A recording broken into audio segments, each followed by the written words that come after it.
Alrighty, I'm back to streaming.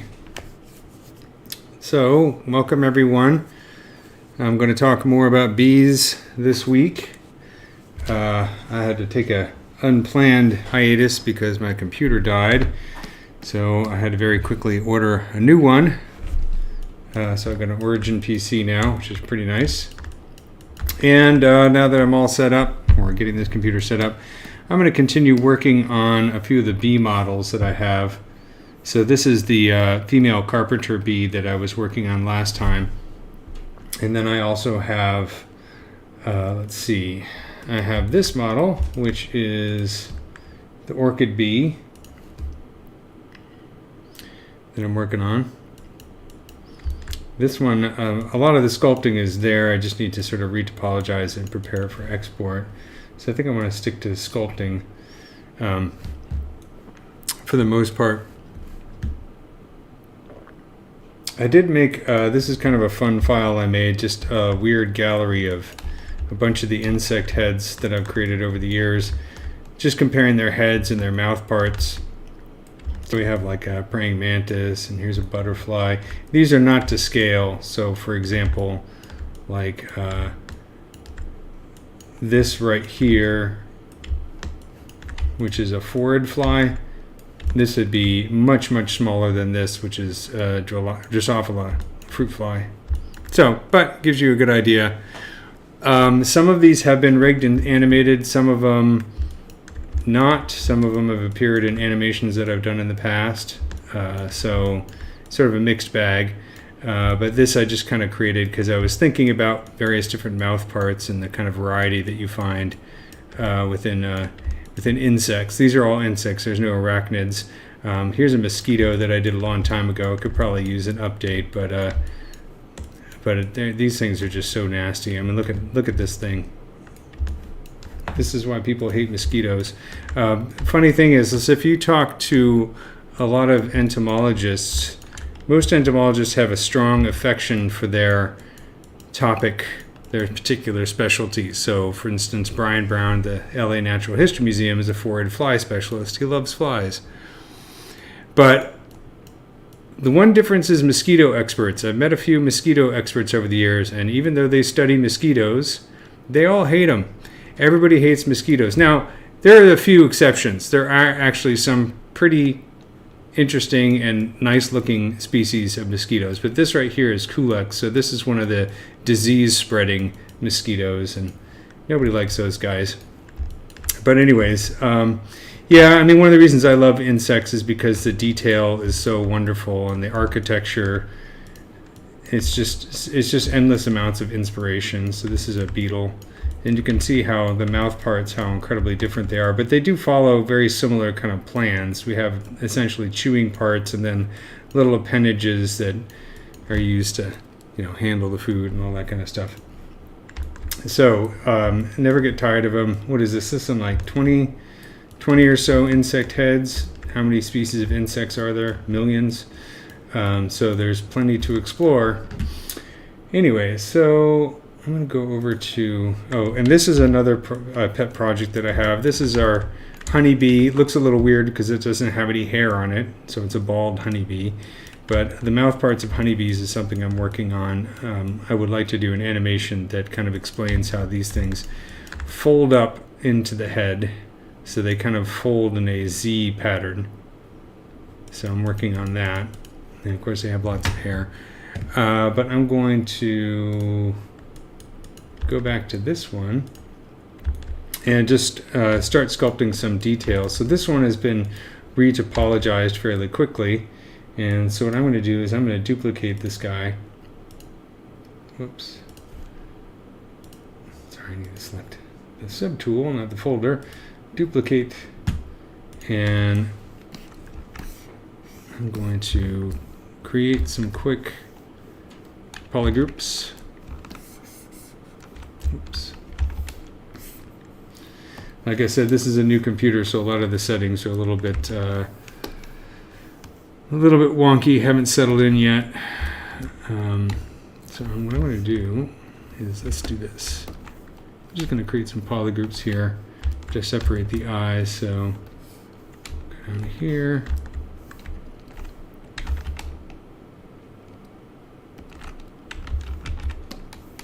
Let's do this.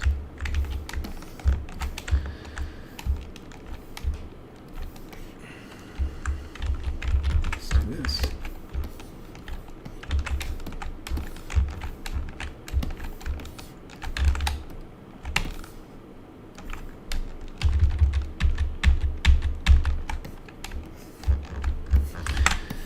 Yeah, sorry, I'm a little bit flustered because of the new computer and I haven't streamed in a while, so I apologize for the screwiness.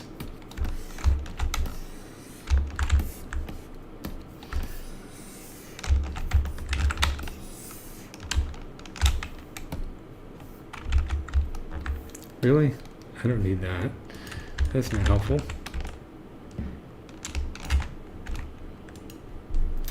Okay, sorry. I have my one password has decided that it wants to use Control Shift for its hotkey. That's not going to be nice. Okay, let's just do this.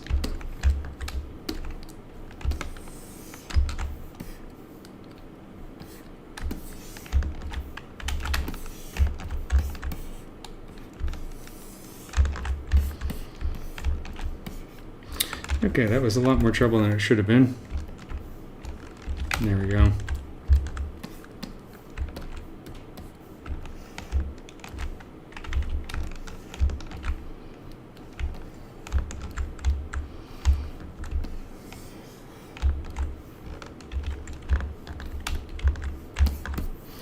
All right, let's go down to ZBrush. I'm going to turn on key groups and set this to half. Actually, we can do same.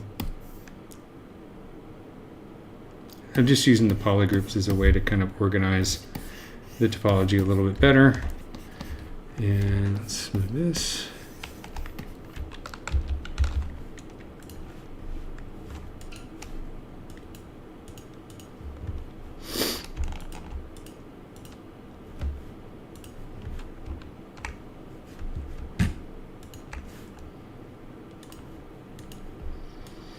And we'll go down here to project.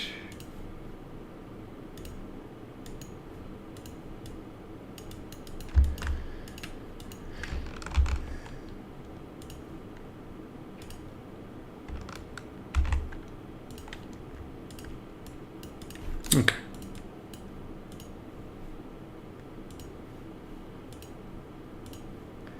Get rid of this one. For growing, the selection is really useful. If you, for instance, I'll go down here to lowest subdivision level and just select a few polygons. Control Shift X grows the selection. I use it all the time.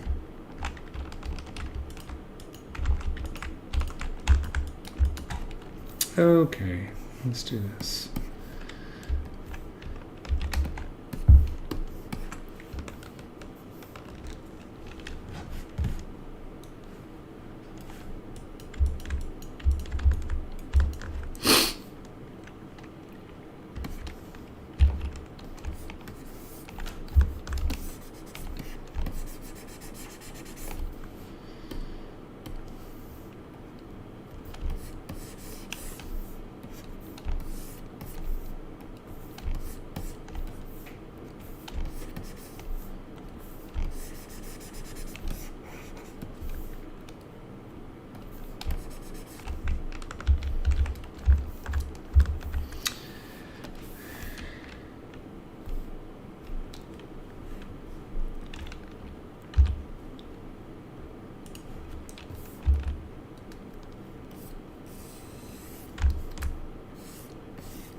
So I'm going to focus on the eyes first.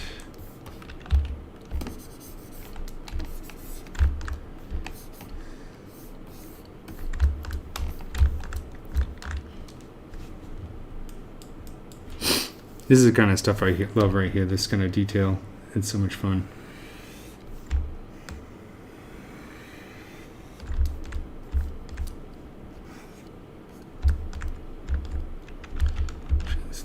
should do something like this.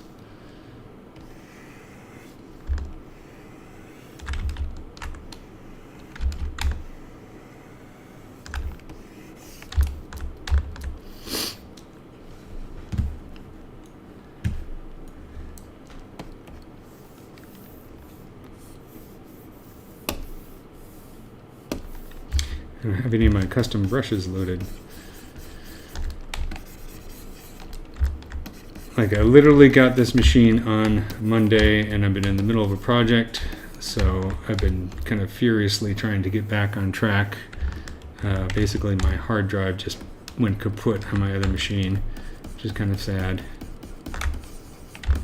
But luckily it took me about 2 weeks for them to build this one and for them to ship it to me. And so is an Origin. They're really nice machines. They do really heavy-duty gaming machines, but also nice workstations for 3D artists.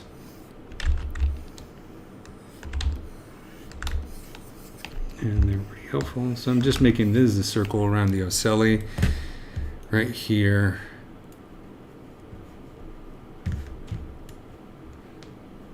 Whoops. So these are the ocelli. You can't see these because they're hidden behind the antenna, but these are sort of the secondary eyes. This one has particularly pretty ones. I love this kind of ridge around it and this indentation. So if you're, I'm really obsessed with, I get really obsessed with insect vision. It's one of my favorite topics because the reason is that I'm so obsessed with it is that human beings such a strong bias that we think that, human beings our primary sense is vision. That's the one that we typically rely on the most for our understanding of the world.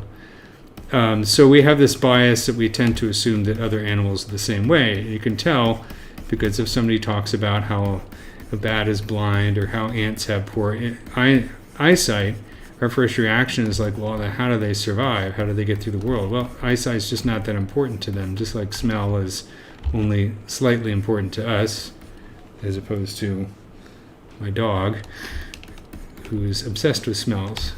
So what I like about insect vision is that thinking about it and thinking about how different their eyes are allows you to, for a second, step out of the mindset of being a human being or anthropocentric and see the world in a completely different way.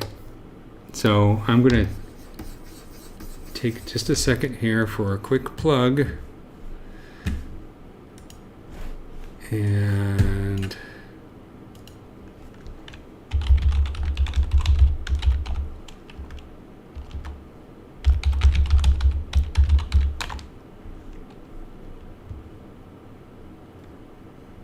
load this website. So this is a website project that I've done. It's called Entomology Animated. And so these are animations that I've created that explore various aspects of insect physiology. I also have some free video tutorials on there. But the one that I just finished, I worked with my friend Andrew Schauer and Ina Marie Strasnick on this. We did a 4-part series on how insect vision works.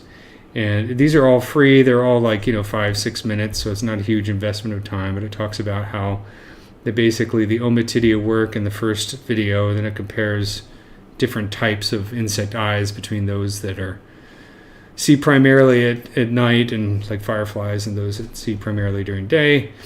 And then part 3 talks about ocelli, which is what I'm sculpting right now.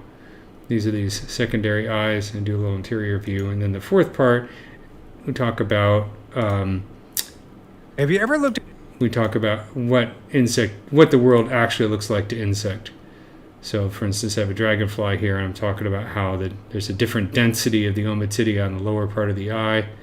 So these are insects. These are all sculpted in ZBrush and modeled and rigged and animated in Maya, and rendered mostly in Redshift with some After Effects work, but it gives you a good idea of how insects see and a little bit of the physics on it, not too much.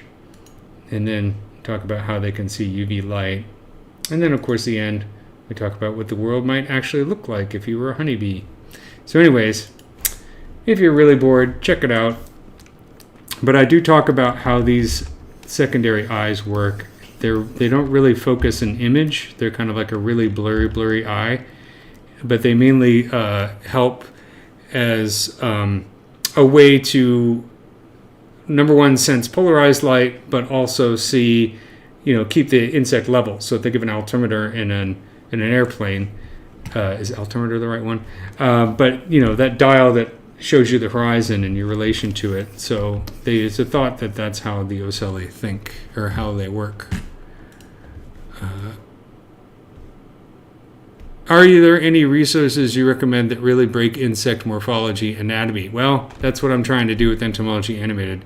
There's lots of, all the information is scattered, and I think the biggest problem with a lot of scientific resources is you have a whole lot of stuff devoted for little kids and a whole lot of stuff devoted to undergraduate and graduate level, and not a whole lot in the middle. Now, yeah, sure, we have like Discovery Channel shows and that kind of stuff, but if you really want to dig into insect physiology, you have to sort of find that middle ground between very academic sources and very sort of dumbed down sources.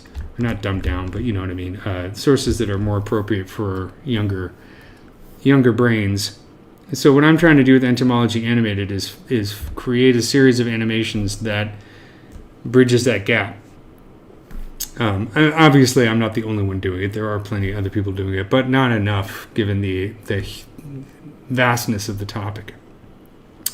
I'm going into my interface right now, and I'm going into navigation, and I'm turning off enable right-click pop-up because I hate it.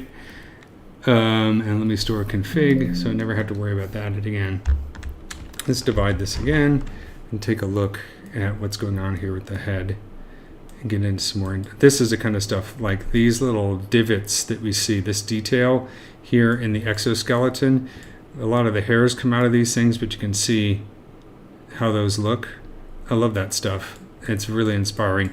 And each type of insect has kind of its own different quality to that kind of detail.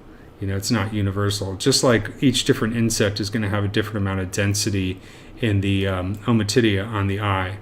And what I'm going to do actually is separate the eyes from the rest of the head. So I'm going to have a different surface. So I'm just going to paint a mask. Maybe do an extraction.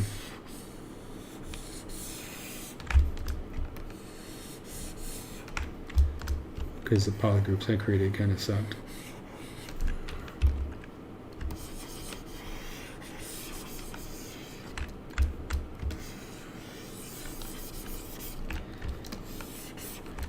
Let's just do this.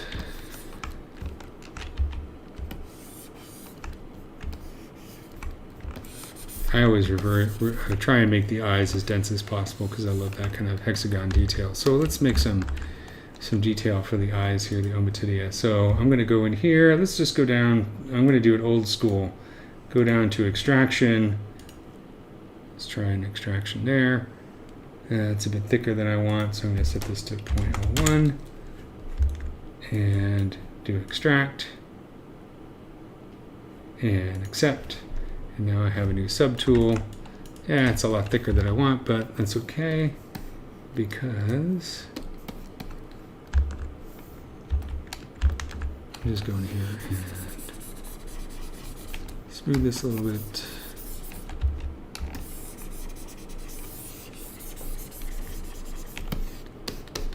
And I'm going to do a ZBrush. I love ZBrush. ZBrush has gotten so good that I hardly ever have to do manual retopology. So let's set this to like 40,000 or something like that. Do a ZBrush.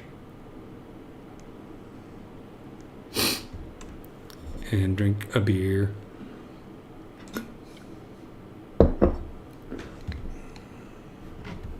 And let's get rid of that stored. Undo history state. And go to half.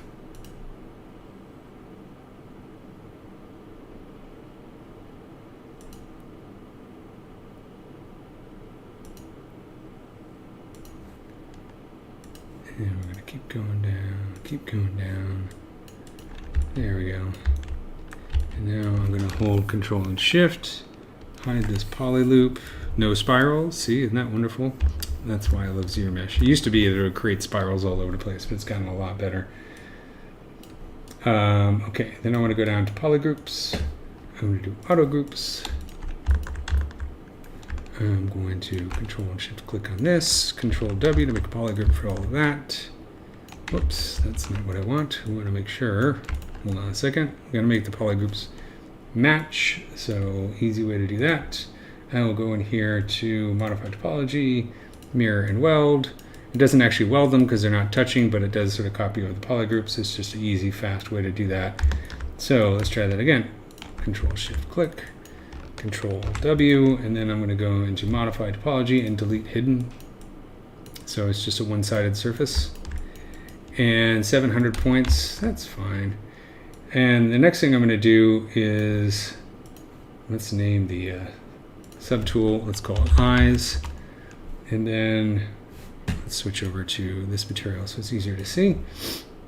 And go into a Z plugin. And I'm going to do subtool, sorry, UV master, symmetry. That's only one polygroup, so that doesn't matter. Just do an unwrap. So I'm creating UVs for these guys. And if I go down here to UV map and do morph UV, you can see that's what the UVs look like. So that works for me. So one thing I might do though is I'd like to even out the topology because I have so many edge loops here, more than I need. So let's do this. I'd like to have an even topology so that I don't have too much density towards the edges. So I'll go to Z modeler, make sure the symmetry is on. And let's just delete a few edges. So I'll hold over this and choose delete, edge loop complete. Let's get rid of that, get rid of that. I think that's fine. Probably screwed up the UVs, so we can just delete the UVs and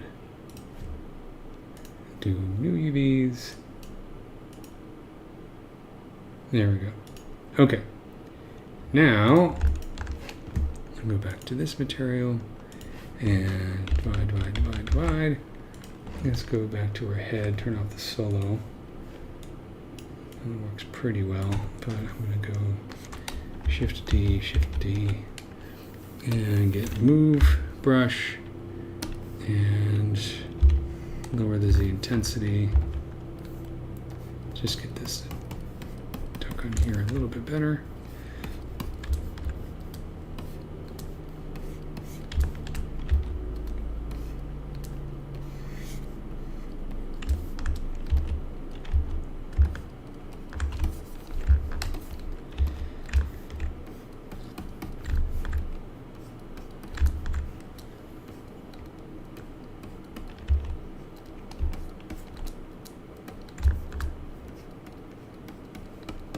Okay.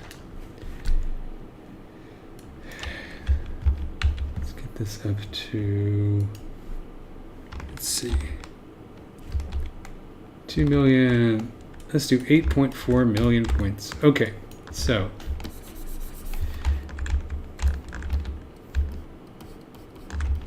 and I have that. I'm going to go into surface, leave noise. Zoom in here. The reason I made UVs, so I'm going to set this to UV. And let's go to noise plug. I'm going to choose hex tile. This is the scale factor to like 0.1. Just to get it like that. And then I'm going to up the strength. So we can see the strength there. So you can see there's our ommatidia pattern. And then I'm going to set mix basic noise to 0. So that we no longer have the basic noise in there, just have the hex pattern. And let's bring down, whoops, plugin scales. What we want to bring down? Plugin scale, let's do something like, let's see if we can get the little,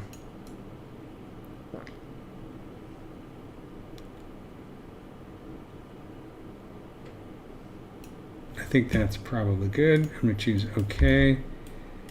So how does that compare with our reference? Our reference is even smaller, so Don't know that I'm going to get that small. Let's see if I can. Let's do. Yeah, this kind of works. Okay, so now what I'm going to do is mask by noise. So now we have a mask. Let's turn on this so we can see the mask. It's a little bit on the wimpy side, so let's go to masking. Boost, boost, boost, boost, boost, boost, boost, boost, boost, boost, boost. Let's try grow. It's okay. Let's go back to this, and then what I'm going to do is I press Control H to hide the mask, and go to deformation. That's way too much. Let's do 1.1. That was probably good. And just a little smooth so we get some separation there. That looks pretty good for detail. I mean, this is easy enough to do, then I can always do it again later. Main thing is just to have decent topology and some UVs, and then the noise plugin works really well for this kind of thing.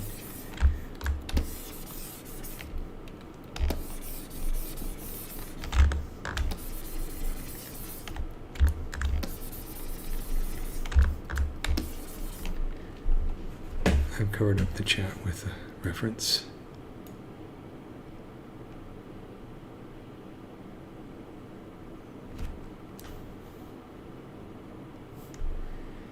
Yeah, you know, I have a bunch of plugins for ZBrush, and since I haven't had a chance to even install them yet, I've used like, you know, some other plugins that are great for extraction that allow you to specify the width in units as opposed to doing that stupid thing where you have to guess and that kind of thing. So,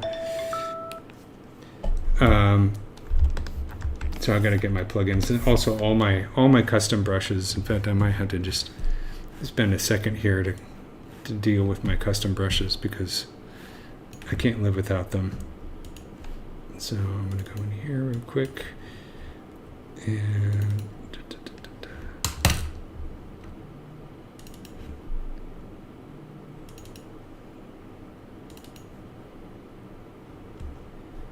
I love the SK brushes, ones created by Sakaki. Those are really great.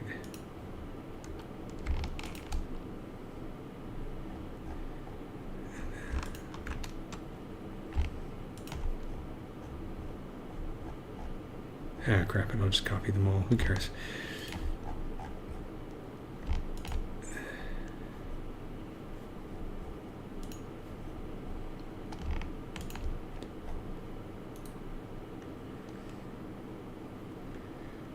I'm also getting used to Windows 11.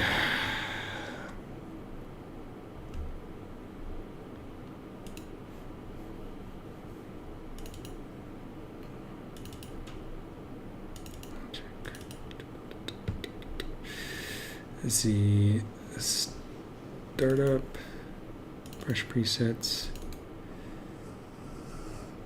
paste. Okay. Let's see. I think I might have to, let's see, can I just reload all my brushes? Let's see if I do.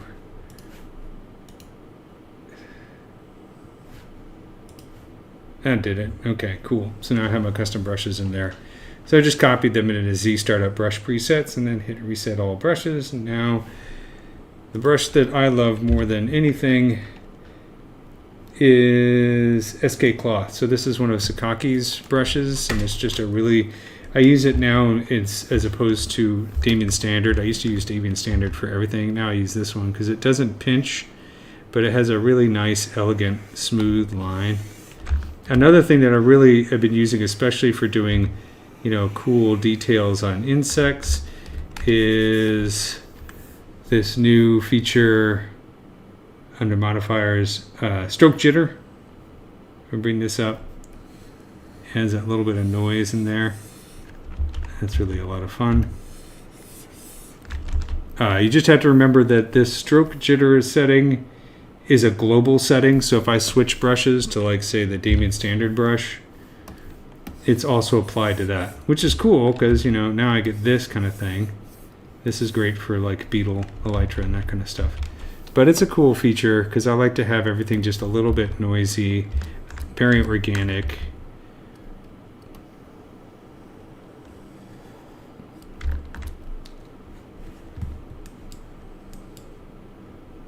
Let's get my reference back here.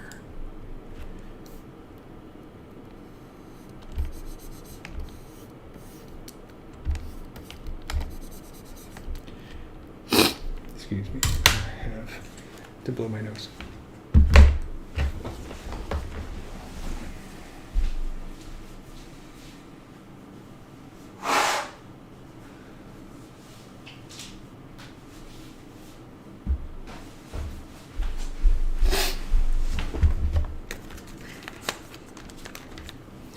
Sorry about that.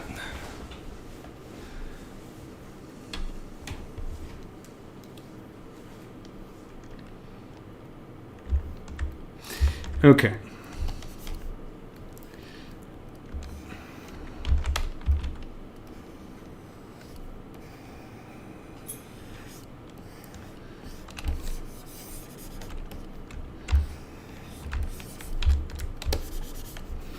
Let's get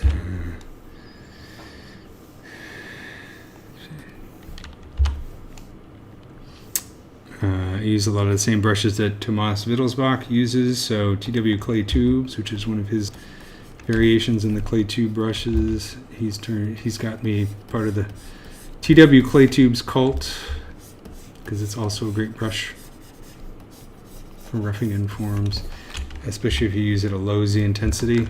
So these are little antenna holes right here. So, and then I'm going to go in here and do inflate.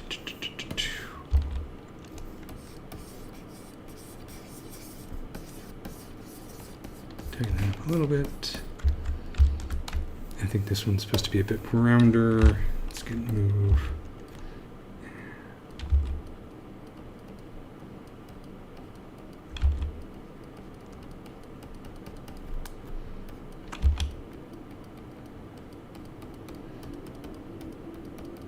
There we go. That looks better. How many points we got? 3 million. That's plenty. So TW clay tubes.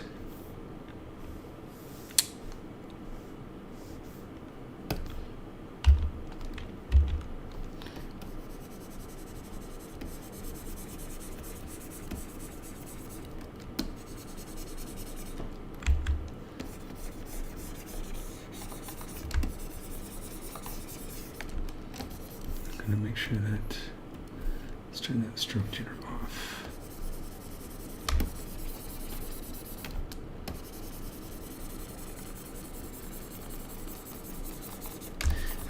So since you guys are sitting here watching me sculpt, I'm going to do another shameless plug.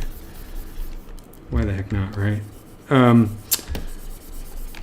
I can't show anybody what I've done yet because it's a spoiler alert, but I did some ZBrush work for the final episode of Raised by Wolves from season 2. So if you've seen that, I got to do a little ZBrushing, gross, nasty creature stuff in there. It's just a lot of fun and not a whole lot of time to do it, just a few weeks to make the model and texture it and all that kind of stuff and render it. It was a lot of fun though. It's my favorite type of job, modeling gross stuff in ZBrush and getting paid for it. And that's, to me, that's a dream come true. I don't know if they actually have this kind of ridge here. Yeah, a little bit, yeah.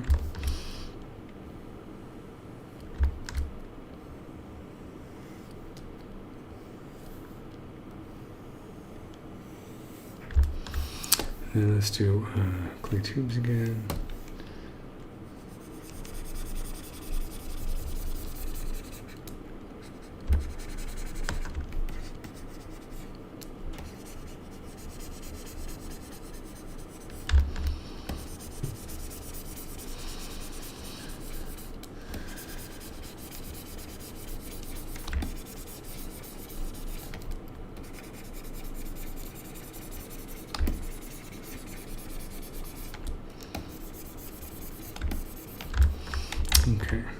do some fun stuff. This is really kind of got an overhang there, so I need to dial that in a bit more. That's not okay. That's not too bad actually. So let's do this. Let's get our move brush, and I think we need to have more of this shape.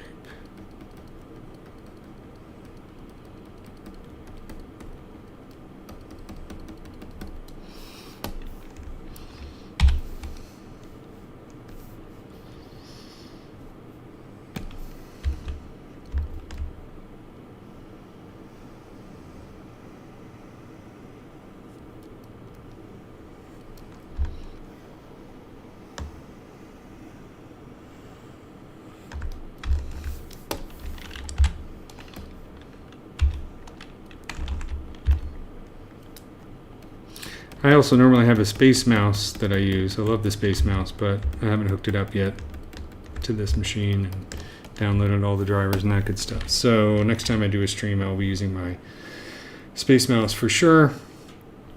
I had to reprogram all the buttons because I had a very specific button arrangement that took me weeks and weeks to devise. Whoops. Did I save the presets to a file that I could bring in? No, of course I didn't. So I'm going to have to kind of recreate it. I can always use improvement anyways.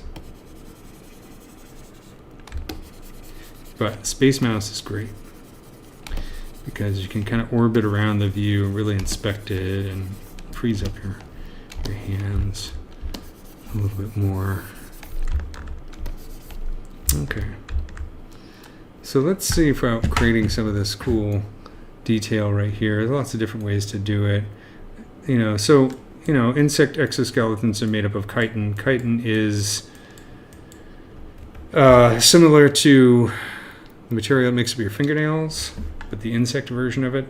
It's cool is if you look at crustaceans like a lobster or a crab, they have a similar type of exoskeleton, but they actually have mineral deposits in it, which creates that kind of stony quality as opposed to insects that have more kind of a plasticky, fingernail-like quality to their exoskeleton.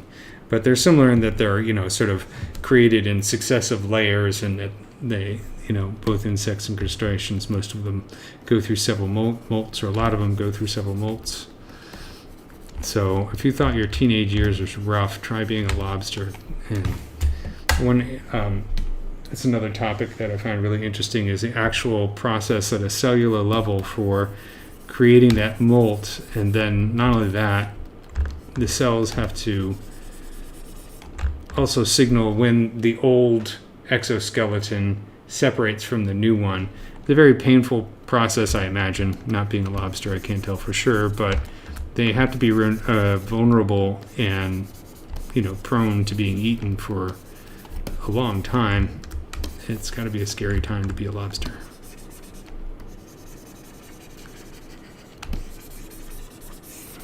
And then on top of that, of course, with insects, they've also got hairs and that kind of stuff.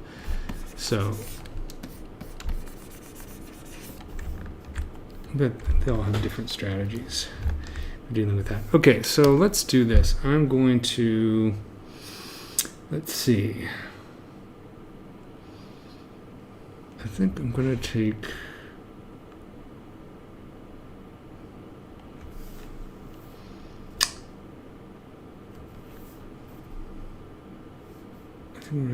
the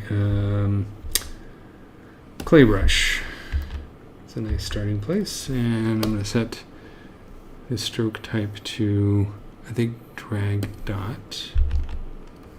I'm going to set the to Z sub, bring up the Z intensity.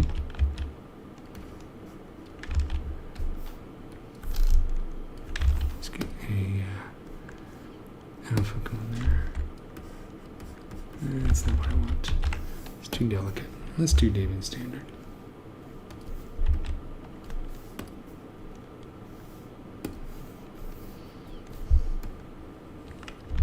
Let's change the alpha.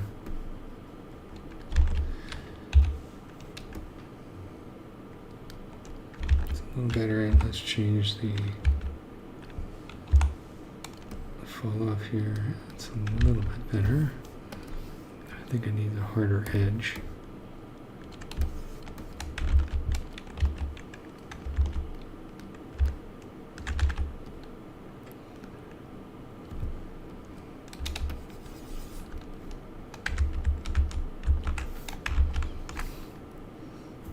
I'm going to go into brush settings and into modifiers.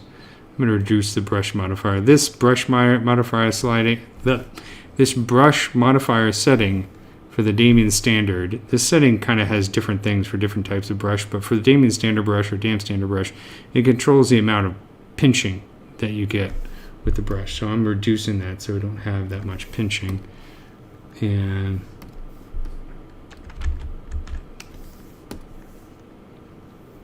still not happy with that alpha. That's a bit better.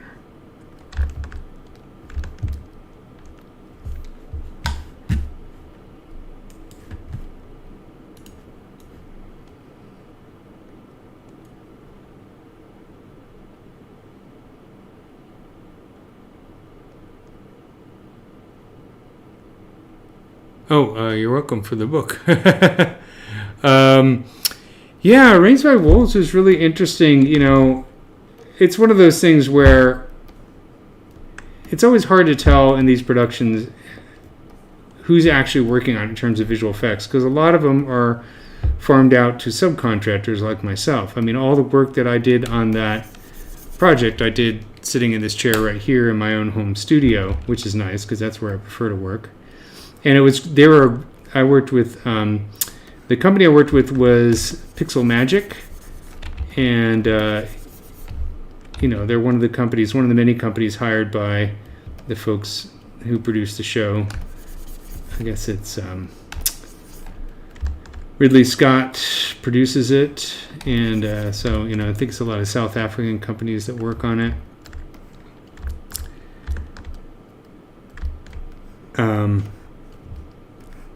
So when you're working on a show like that, a lot of times you get the concept art, and I had some footage, and of course the stuff I did required some motion capture, not motion capture in terms of people, but camera motion data that allowed me to integrate the CG elements into the footage. So I worked with those guys. Ray Scalise, I believe, was the visual effects supervisor, and yeah, they're a great guy, great time, great art direction. I thought overall, very interesting look to it. I wish, you know, they could maybe cut down on the number of plots that they have going on at the same time. I mean, if I have an issue with that show, it's a wonderful show, but if I have an issue with it, it's like the writing has gotten a little bit kind of insane. I think it's like if you introduce too many characters too quickly or too often and too many plot points, it's like Westworld. You're like, you start to lose a sense of which characters you need to be caring about. And so, but I like the show. I like the concept a lot. And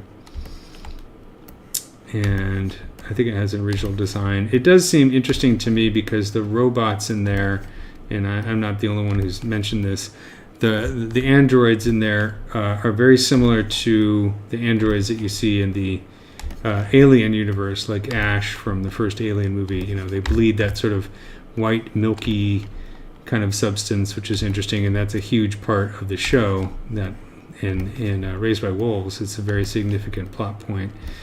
I'm not going to say any more than that. So I don't know if there's sort of, you know, it's not, you know, it's produced by Ridley Scott, but you know, I don't believe it's written by him, as far as I know. I have no idea. So I don't know if it's sort of hinting at the idea that it takes place in a very similar type of universe as the Alien universe, but it kind of suggests that a lot of the way that the androids behave and their culture and psychology is very similar to the androids that we see in Prometheus and that kind of thing.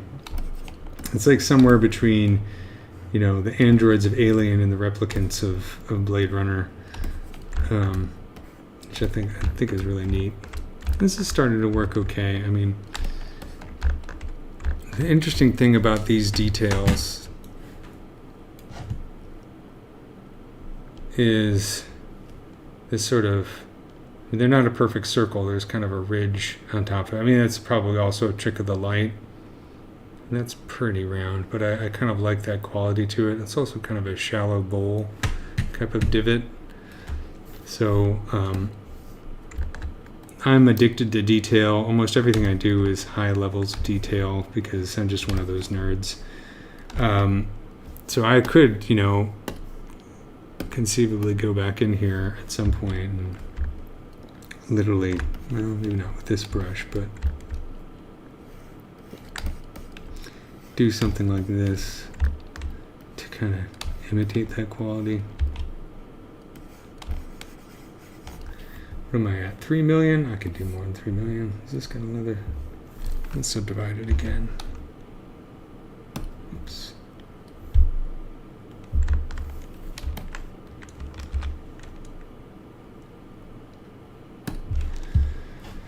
What's your problem? Why won't you let me?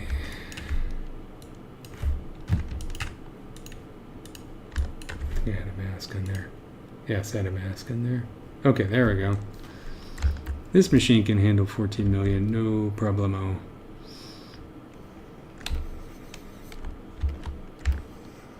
I'm just sort of thinking ahead to how I want to do this detail, but for me, going in here and hand sculpting every little divot on the model is my idea of a fun Friday night. Even though it's probably not the most efficient way to do this, I don't know, I just like doing it. I find it very relaxing, so I don't mind doing it. But what I'll do is when I'm working on kind of getting the personality of the detail for whatever insect I'm working on, I'll do little experiments while I'm working just to kind of figure out, how it's going to work maybe later on. So I'm just playing with this idea. So I'm going to switch back to what I was doing and then think about maybe coming back later and adding that kind of detail. It seems like, I'm paying attention to, there's a high density in this area, and then down here, the divots tend to get a little bit larger and a little bit more spread out. So I think, what I like to pay attention to when I'm sculpting real world animals, because that's the best kind of fan art that you can do, is, every animal has its own personality for the type of detail. I think it's getting too dense there. And I'm always trying to replicate that. And I sort of think of it as, like each animal has its own sort of quote unquote rules of detail. So I'm looking at, what are the rules right here? First of all, these divots are different sizes. They're not completely uniform. Other insects, like some ants, that type of detail will be like super uniform. In some cases, it's a bit more random. Also paying attention to where it's placed on the surface. So you can see that there are places where it's smooth near other details or these ridges, So I sort of think of that as kind of like trying to figure out what the rules are of this particular insect. If we get down to the mandibles, we have less of the divots and more of these kind of stretched lines, and so if we look at some, so you can see here on the mandibles, very sparse in terms of these divots, but also a little bit more kind of this kind of bumpiness. So that's sort of what I would call like a rule. Sorry about all the dead schmutz on here. And then if you look at other parts of the body, how are the details on, say, the abdomen similar and how are they different? Well, in this case, on the abdomen, we tend to have, they're more consistent in terms of the size and the spacing to some degree than on the head. So these have a slightly different personality than the details that I'm sculpting on the head, but not completely different. There's a little bit, there's some similarity. The thorax on this thing is going to be really tough because it's just completely covered in black fur and I can't see any details at all. So what I've done right now, I haven't really gotten to the thorax yet, but if I turn on the solo button, I started out by just simply, whoops, the star is born. This is a thorax from another bee model that I literally just copied and pasted in here, and at some point, you can see this one has a bit more of a rectangular or trapezoid kind of structure as opposed to the female carpenter bee that has more of a round structure. So the female carpenter bee is kind of closer, the thorax shape is kind of closer to what you see in a honeybee in terms of just the roundness. But I have no idea how I'm going to see any of the details on here. I just have to assume that they're kind of similar to the other bees that have sculpted in the past. So, it's very important when you're doing an insect to pay attention to those kinds of things if you want to get the quality of the detail correct and really be true to it. See how it's similar to other organisms, but also different. Other bees, for example.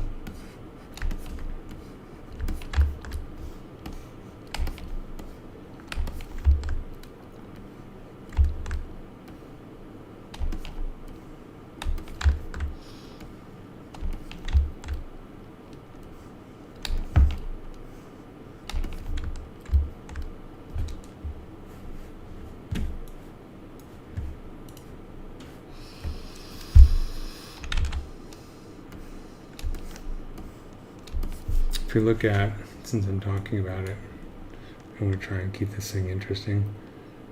If we go back to, here we go. So here's my orchid bee, and this is a good example. This is a very different type of detail. I mean, it's similar in that we have these kinds of divots on here, but you can see these are a bit more uniform, and also they're a bit more densely packed over the entire surface. What I like about this particular bee is especially on the back here. So I've copied this from reference imagery. And let's pull that up real quick, just so you can see what I'm talking about.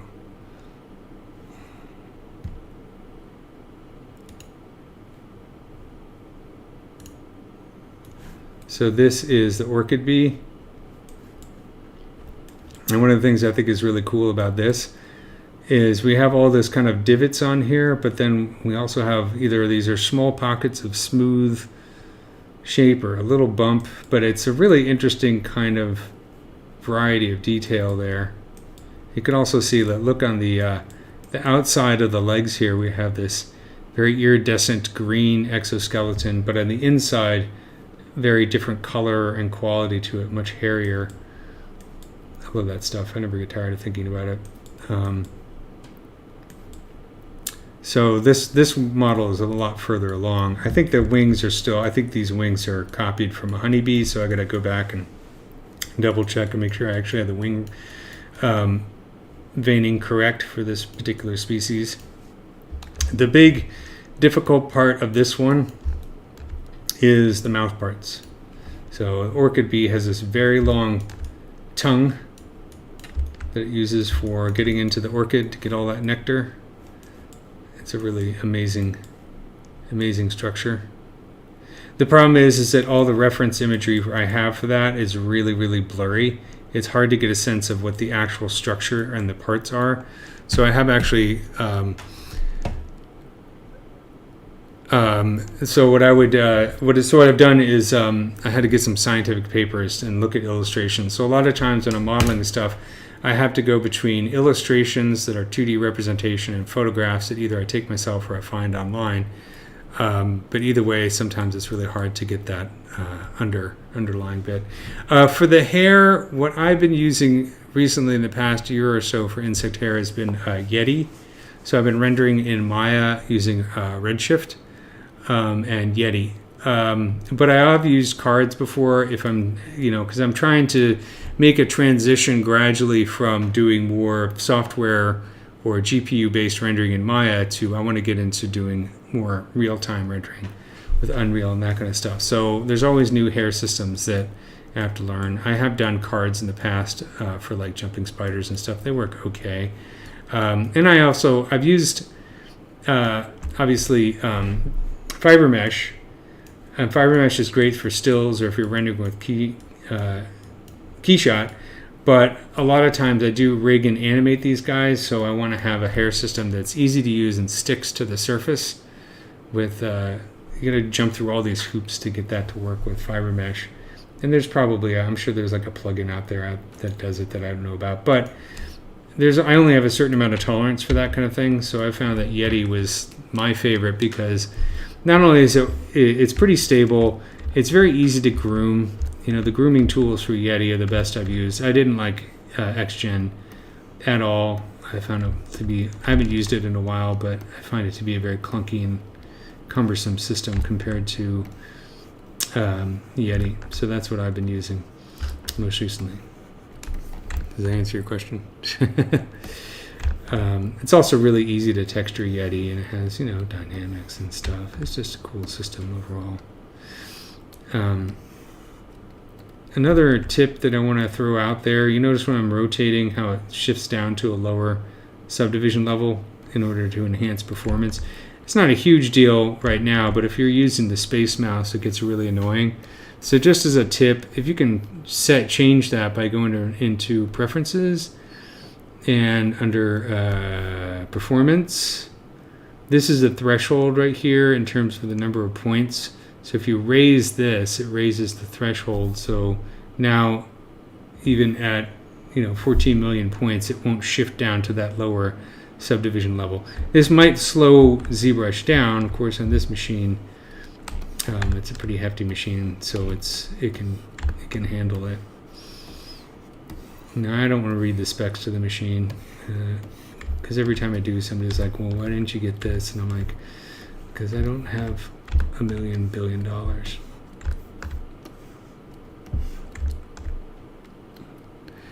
Do I have a tutorial for a start on ZBrush? If you're just getting into ZBrush, the best place to start, in my opinion, is the Z Classroom on pixelogic.com. And a long time ago, I think they still have a few of my videos up there, but this is the best place to go because it is free and there's lots of different topics. But I also, another project that I've been working on is ZBrush Jewelry Workshop.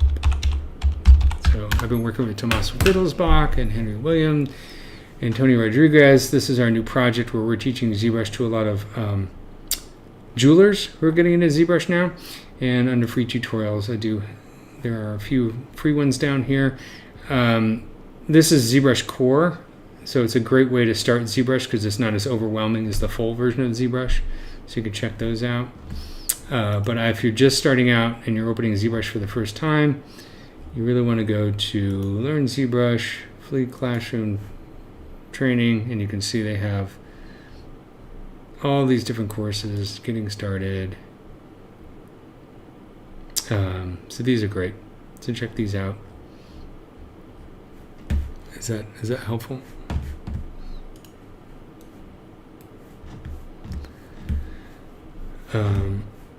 I did write several books back in the day, and those are still out there, although they are a bit on the old side because they're like ZBrush 4, but most of the basics still apply. Of course, the other great way to learn ZBrush is what you're doing right now. Tune into the old live stream because there's so many different artists and we all have different ways of doing things. So that's a great way to learn. I like how Pixelogic has always been very good about offering lots of ways to learn their software. The other way that I learned ZBrush, probably the most helpful way, is whenever they release a new version and they do the video that talks about all the new features and everything, and Paul Gabry and Joseph Drust and Michael Pavlovich and all those guys, they do, and also the Z Summit. All those videos are available on YouTube and you can watch them, and it's a great way to learn because they're introducing new features to everybody. So they do a good job, I think, of explaining those new features. So that's another great place to check out. So that's all on Pixelogic's YouTube channel, I believe. All right. I'm lazy, so I'm turning symmetry back on. So a lot of times the way that I work, I like to make my detail asymmetrical, but what I'll do is I'll turn on symmetry and add a lot of details symmetrically, and then at some point because I'm overlapping right here. I'll turn off symmetry, especially when I'm working on the center, because you can't really see. It's not immediately apparent that I cheated right here. These parts are symmetrical, but in the middle is not symmetrical. So that's a real time saver. If you keep it too symmetrical near the center, it's kind of a dead giveaway. Let's make sure.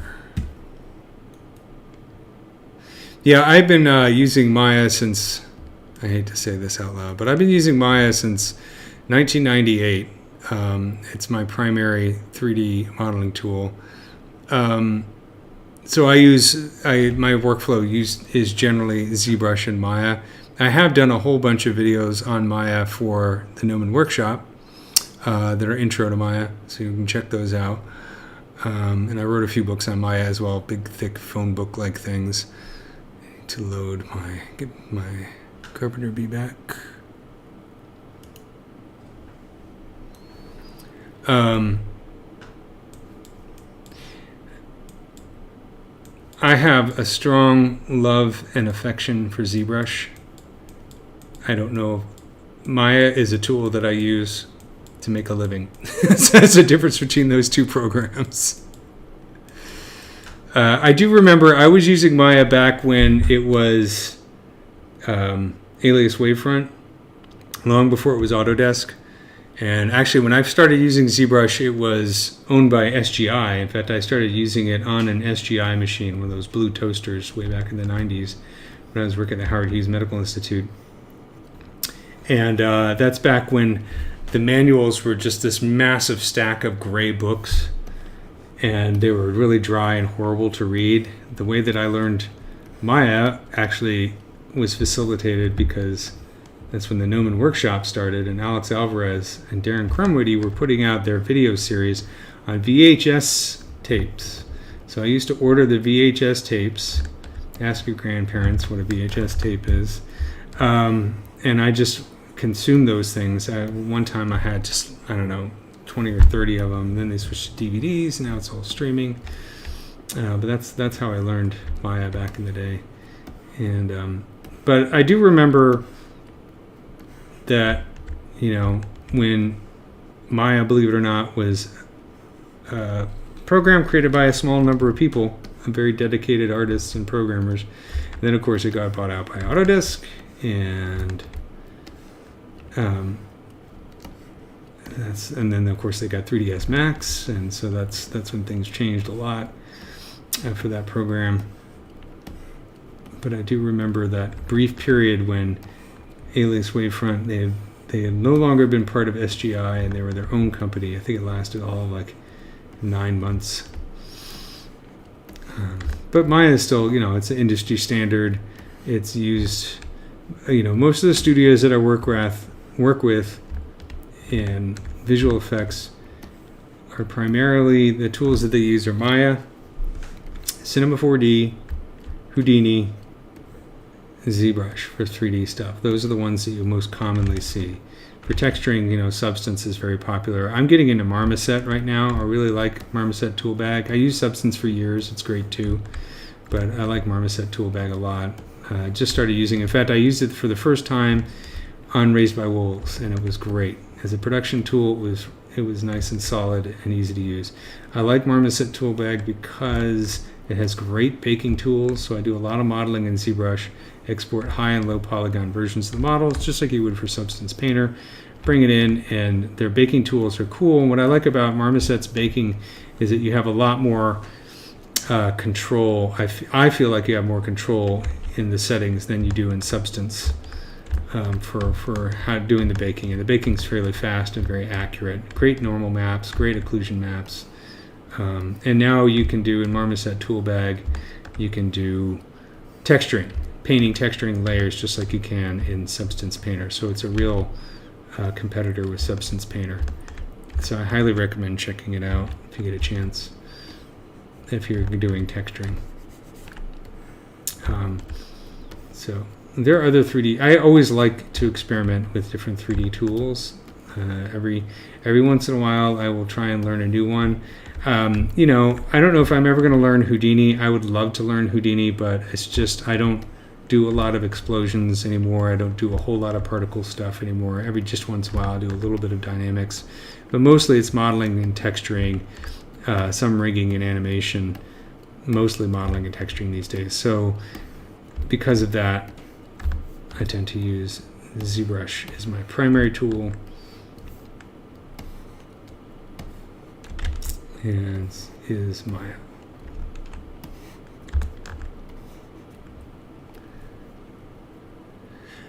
So the dots I'm using, sorry you can't see my settings because of the bee. I'm using the Damien standard brush with a drag rect, and I chose this alpha, and I just played with it a little bit to get this kind of effect. There's lots of different ways to do this, and I play with, I'm not doing a spray stroke. Like I could, do this kind of thing and then go in here and do, to my stroke settings and increase the placement. And you can actually play with it enough until you get something sort of like this. But I don't know. For me, I don't feel like I don't have the same kind of control. I'm a control freak, so I want to be able to precisely place each one of these dots on the surface. You could also probably play with some procedural noise to get a similar kind of look. There's so many different ways to do this in ZBrush. What we should do is a series of tutorials on how to model a skinned cat in ZBrush, all the different ways, just for the sake of making a terrible pun. I'm just kidding. I'm not going to model a skinned cat. My dogs might, though.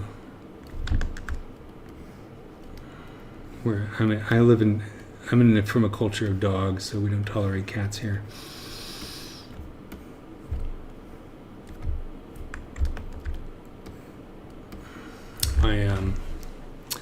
I have a twin brother. He's evil, of course, because all twin brothers are evil. And he's a cat person, and I'm a dog person. And he has an apple tree in his yard, and I have an orange tree in my yard. So you can see we're complete polar opposites, even though we have the exact same taste in music, and we both love ZBrush. It would be nice if you could grow a little goatee, kind of like evil Spock from Mirror Mirror. But I think he probably wants me to grow the goatee.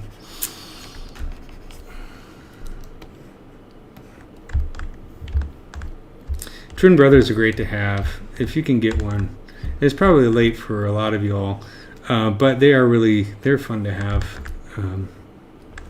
because everything in the world is an inside joke with a twin brother.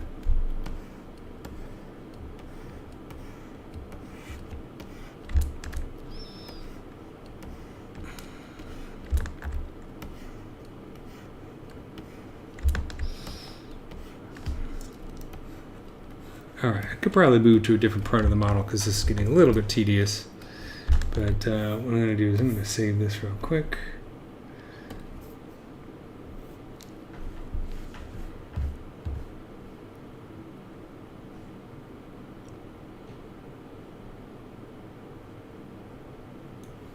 Yeah, my reference software, this is PureRef, which I started using a few months ago. Absolutely love it. Love it, love it, love it. Great reference tool. All right, ZBrush, what's going on here? Are you gonna save or what? There we go, thank you. This is Xylocopa varipuncta.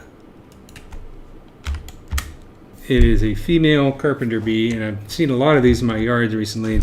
These pictures, I mentioned this in a previous one, these pictures are ones that I took myself. So I found this poor little bee. She was dead when I found her. One of my dogs was sniffing at her. And so I took her into my little light box and took a bunch of pictures. And I mean, these aren't going to win any awards, obviously. They're just for reference.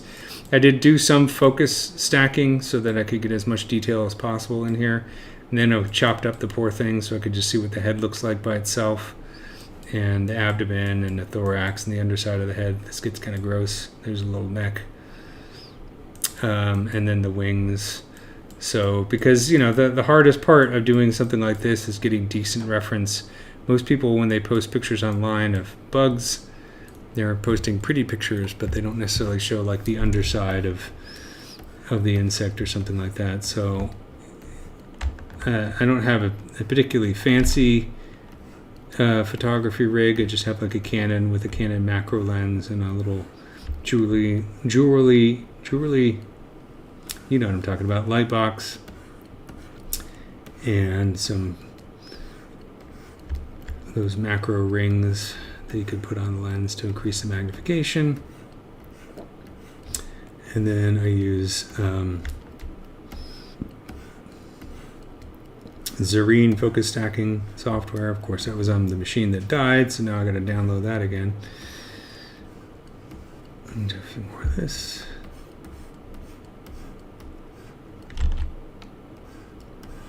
But the other thing I like to do is I'll go to, I have a nice backyard which has plenty of flowers, so I can go around and take pictures of bugs in my backyard.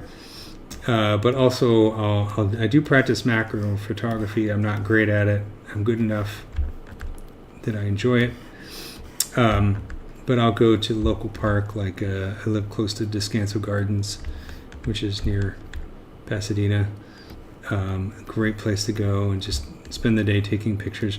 It's great to take your own reference pictures because you get a better sense when you're actually in the environment that the organism lives in. You get a better sense for how the bug lives. Also, I think it's always good to use live reference as much as possible, pictures of the live bugs, because dead bugs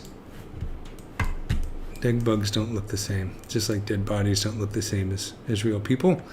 So whenever you can. But the other thing I like about it is it's a very relaxing thing. When you go out and take pictures of insects in a garden, you don't know what you're going to find. It's very inspiring. But it also takes, you have to develop sort of learn how to be patient, because you go out sometimes and there might be a million flowers and you won't see any bugs at all. And it takes a while. You have to kind of like, slow down your heart rate, get into that frame of mind where you can start to observe.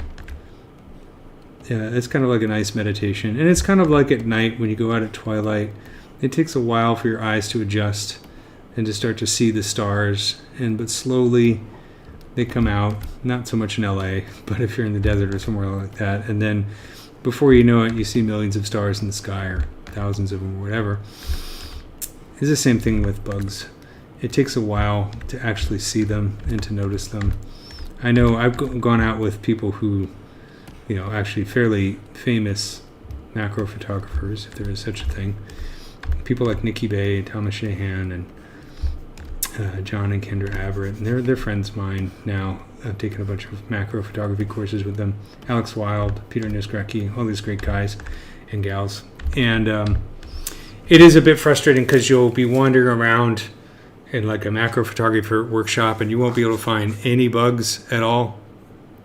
And meanwhile, everybody around you is just finding things left and right, walking sticks and butterflies and this and that. And you start to feel a bit like a numbskull because you can't see them and they can see them. I think I've seen somebody actually spot a spider from inside a Jeep. They were like driving along the road and spot a spider inside the road. I still don't know how they did that. But it's just because they have practice. You start to develop a sense for being able to see these things. Like now I've gotten a lot better of seeing a jumping spider from far away. You kind of get a sense for how they move. And when they move out of the corner of your eye, you can kind of see them even when they're really small, like on the sidewalk or something like that. And you just kind of develop a skill for it. I'm still not as good as some people. But that's why it's fun to go out with a group of people. So what might be fun here is, this looks okay, but it's looking a bit manufactured. I want to get some messiness in there. So let's throw on some surface noise just for kicks. So I'll go down here to surface. Let's do noise. I already have. Let's do edit. change the scale a little bit. I don't have a specific type of noise in here. I'm just kind of playing around.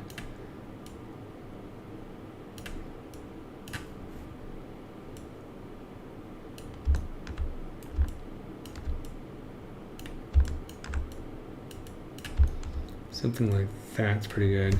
And what I'm going to do is, instead of doing apply to mesh, I'm going to do mask by noise. So that's going to create a nice noisy mask. I'm going to hide that mask. Let's invert it. Hide it. And then I'm going to take something like, I don't know, form soft is a good one.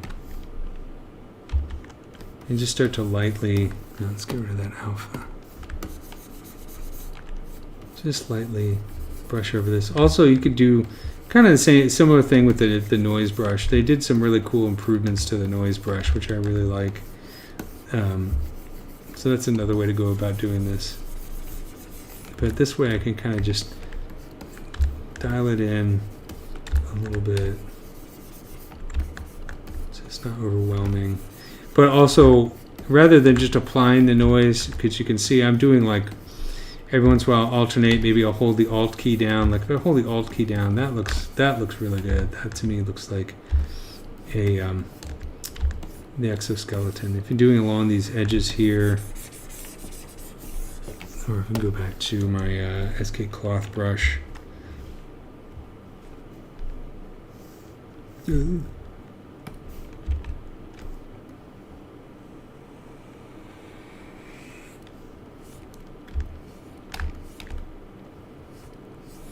It's kind of like the detail you see on the micro detail that you see on the surface. One thing that I've never gotten into that I really need to try is the HD geometry. This is definitely a case where I've gotten a little bit too used to my own typical workflow, so I know some people do some amazing stuff with it. So it's something I need to play with a bit more.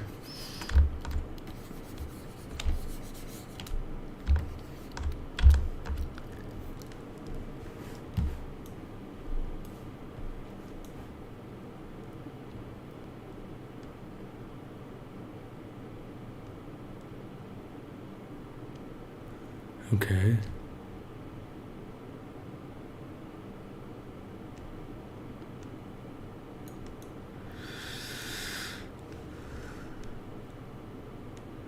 Did I use nanomesh to make the compound eyes? I did that at the beginning of the stream, and what I did is I actually used the noise plugin. If I select the noise here, I used the noise plugin with the hex tile. And then I just got it down to a small scale.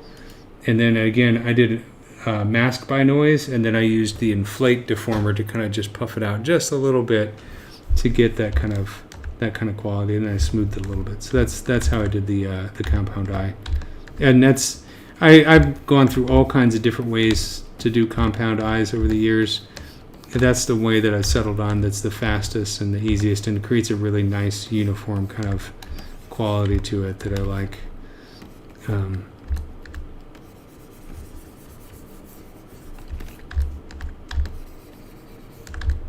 I have used nanomesh in the past to create larger, thicker hairs that I wanted to have a very specific look to, as opposed to like fiber mesh. Like some of the more spiky kind of bits that you find on parts of insects, so nanomesh is fun for that. The really cool thing with nanomesh is to like take an ant model and then turn it into an insert mesh brush or a nanomesh brush, and then have something covered in ants. That's a lot of fun.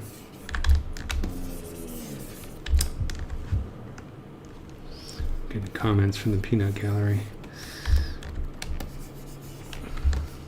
I guess my dog does not like ants.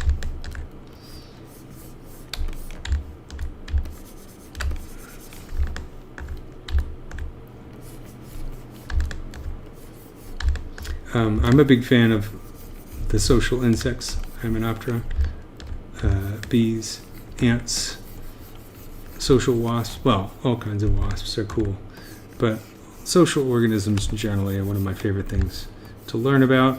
I'm not an entomologist. I'm just a nerd that likes to read about these things. I do have friends that are. I have friends who are ant scientists, friends who are fly scientists, friends who are dragonfly scientists, jumping spider. They specialize. I asked Thomas Shahan one time, who's a fairly well-known photographer and jumping spider specialist, and all-around great guy. You know, how many people in the world? Keep in mind that we have a population that's approaching like 9 billion people in the world. It's a lot of people. You know, of those 9 billion people, how many experts worldwide are there in something like jumping spiders? And his answer was like maybe 50 out of 9 billion people. I'm talking about people who actually study and really understand the biology and physiology and evolution of jumping spiders. So not a lot of experts out there. And even if there were 1,000, that's still only 1,000 out of 9 billion people, because there's not a whole lot of money in jumping spider research. But it's such a cool topic. There's a lot more when it comes to things like honeybees, because honeybees, of course, are economically important, and ants also economically important because they impact agriculture, as well as, you know, houses and stuff like that. Houses, what I meant to say is I can't sculpt and talk at the same time. Like termites, and if you own a home, termites are something that's on your mind. But unfortunately, we always think of termites as being these horrible enemy of homeowners everywhere. But termites are fascinating. They're kind of like the opposite side of the war from ants, but they share a lot of commons in ants. Yeah, so some woman in the UK managed to catalog like 2,000 species in her backyard. I completely believe that. I guess, 2,000 species of insect, I'm assuming. You wouldn't find 2,000 species of ants. I could probably find 6 or 7 species of ants in my backyard if I'm lucky. These are the ocelli. They're not necessarily proto-eyes, although they are a primitive sort of eye sensor. So they're like a separate optical structure from the compound eyes. And like I was mentioning earlier in the stream, I have an animation that explains how they work. You won't find them on all insects, but you frequently find them on most flying insects. And usually you'll find them as 3.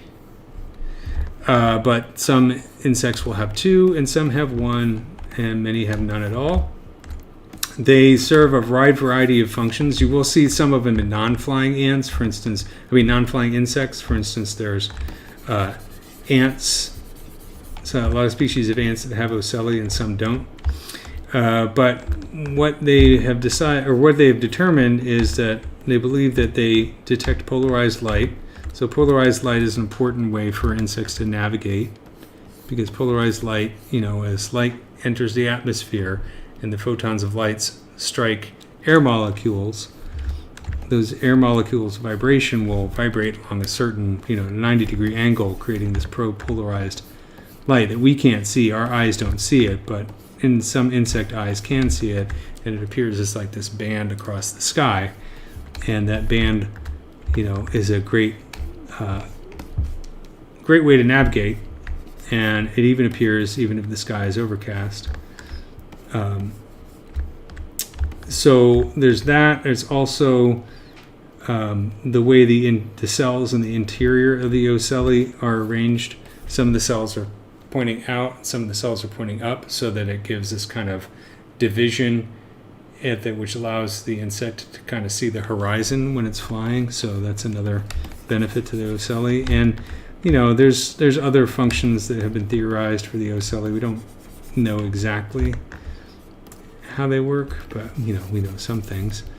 But they're a different type of, they don't really focus an image. They're a little bit too blurry to focus a clear image.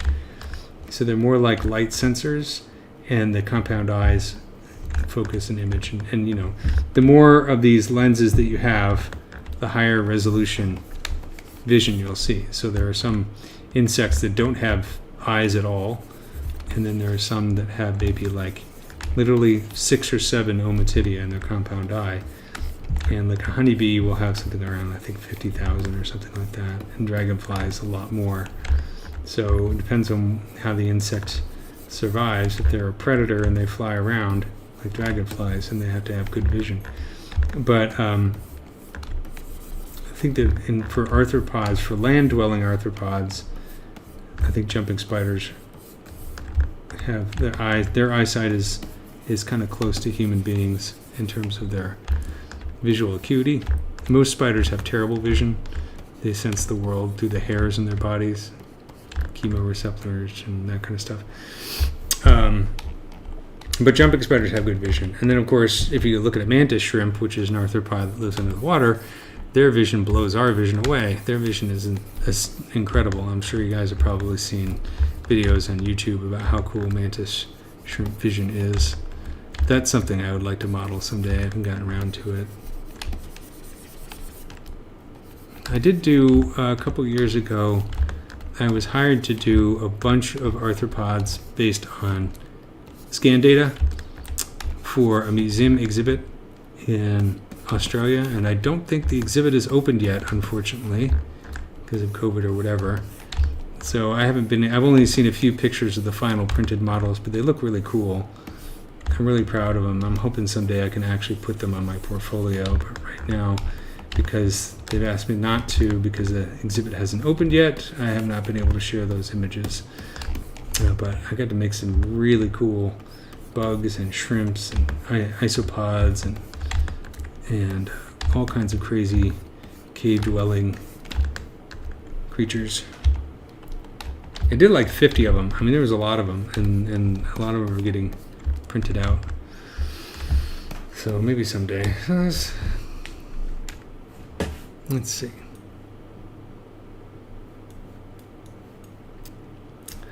I think it's kind of hard to tell because, like, if I'm looking at this view, I feel like this should be out a little bit more. I don't know. So I'm going to clear the mask. Shift D to go down a few.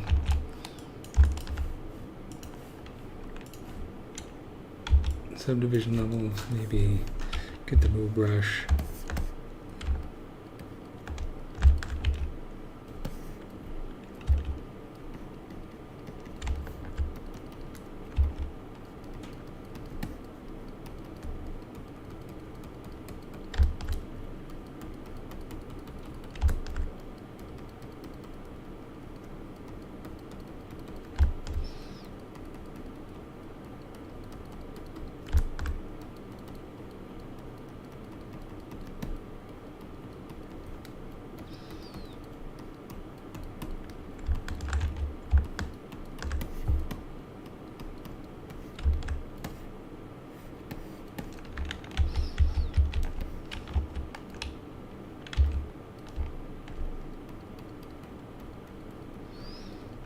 This is why I always try and work with subdivision levels. It's an old school way to work, but at times like this, it's the only way to fly because it's easier to make these changes. If I were to, because I went through sort of like, I think a lot of ZBrush users like myself, when Dynamesh first came out a few years ago, we all kind of like switched our workflow to making these really dense, high poly Dynamesh models, which is great for sculpting and blocking things out. I still often start a model with Dynamesh. But the problem is that you lose this flexibility that subdivision levels give you. The ability to go down to a lower subdivision level and make changes to the primary forms and then pop up to a higher level without necessarily distorting the detail too much. And there's usually some distortion, but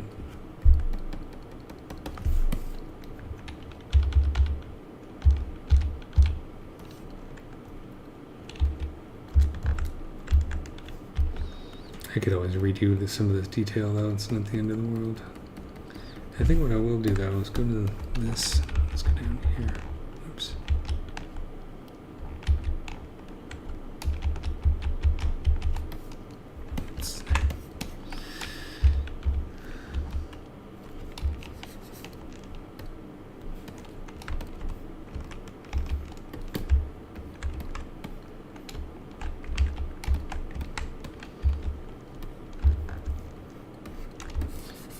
push this in. This is the stuff that's underneath the eyes.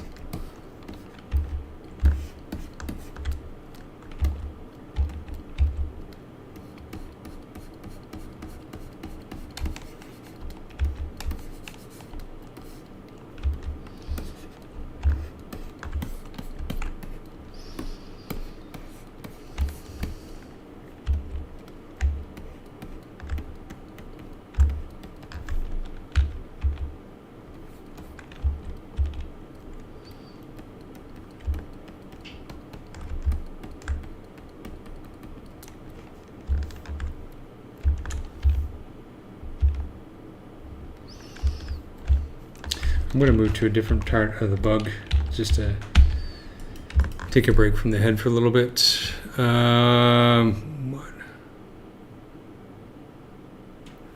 Okay, so I have a few questions. Yes, Henry Williams is exactly right. Entomology animated YouTube channel. Great stuff. Hiding mask. Control H to hide the mask, which I find really useful because sometimes that darkness of the mask can kind of obscure what you're working on.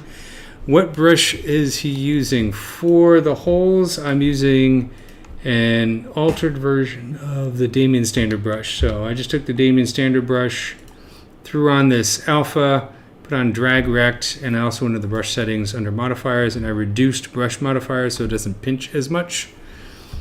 So that's what I used. I mean, you can, just a few changes to that. And then for this noisy stuff, there's a bunch of different ways you could add this noise. What I ended up doing is I created surface noise, and it looks like this. And then after I applied it, I choose mask by noise, and then I hid the mask, Control H, and then I just used Form Soft to kind of bring out some of that detail to make it look nice and organic. And I think that looks pretty cool. I mean, this is the kind of stuff that, if I ended up rendering this, and I don't know what I'm going to render it in, but typically like Yeti or something like that, this is the kind of stuff that's going to show up, break up the specular highlights a lot.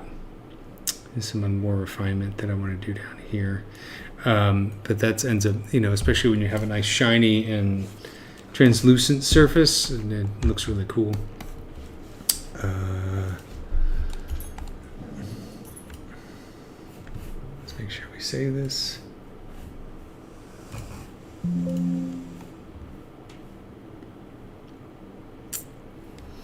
And I'm going to go, for a change of pace, let's go over to the abdomen here.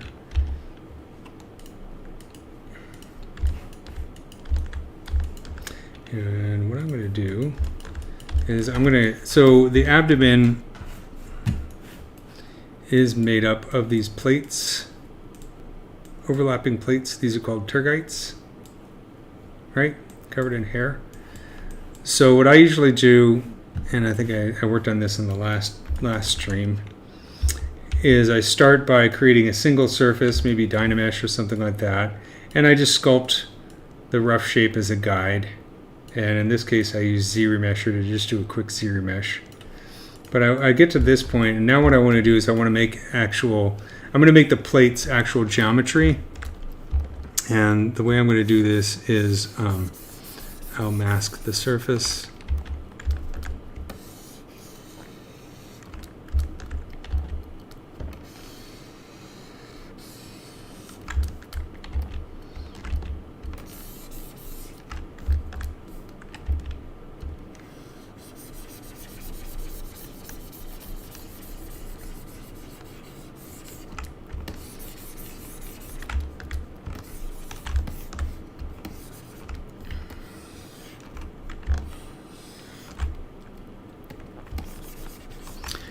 Like so, and then let's do an extract.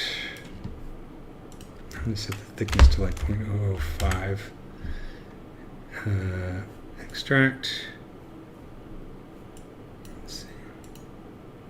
That'll probably work. I'll do accept. So it's going to create its own subtool. So there's the extraction. I'm going to clear the mask. Turn off the solo button. Turn on abdomen. All right, so here's the new surface. So I'm gonna do a couple things and turn on. Okay, so I have symmetry on. Let's go into ZBrush. I'm going to set this to polygon count. What is 55,000 right now? So let's leave it at 5. And I'll do a ZBrush with symmetry on, so we should get a symmetrical mesh out of this. Okay. This is kind of like what I did for the eyes. I'm going to smooth that border a little bit.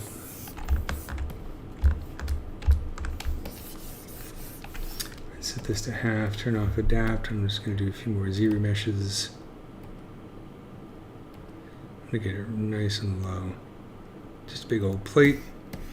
And I think for this guy, I might go in here, remove just a few of these edge loops, because I wanted density to be a bit more uniform.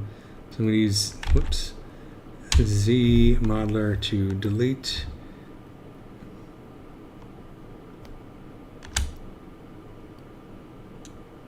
Extrude. I don't want extrude, I want delete. Thank you. Brain no work. Let's do actually this one, this one. Something like that. And I'm going to go divide.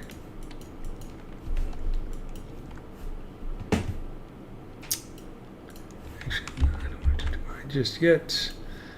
I'm going to do this.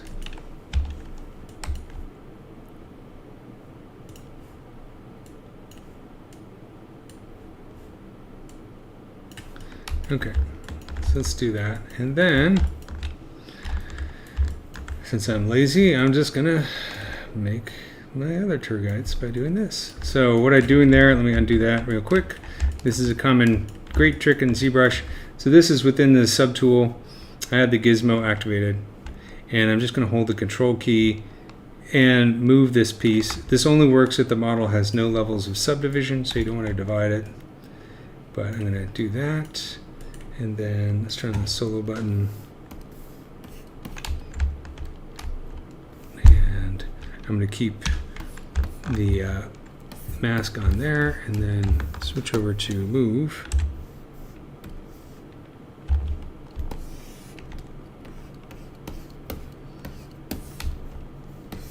Now for the tour guides, I'm going to keep it thick so that so there's two sides, inside and outside.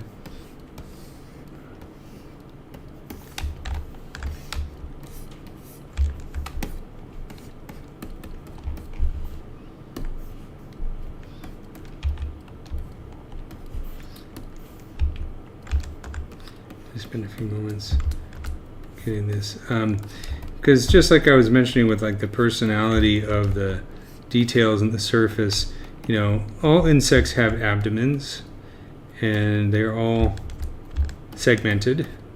That is a part of the defining characteristic of an insect. But their abdomens can look very different from one bug to the next. Look at a beetle abdomen as opposed to a fly abdomen as opposed to praying mantis.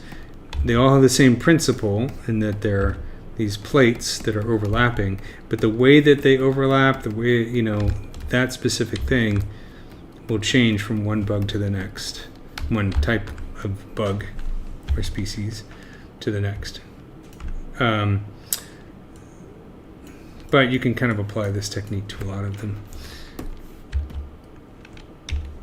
But you just want to pay attention to how your particular bug, the one you're working on, how they overlap. Like with beetles, with bees, honeybees, and ants, you have a very strong overlapping kind of cloverleaf pattern.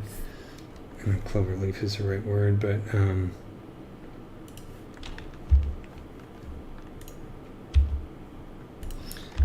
so I'm going to hide the wings in this guy.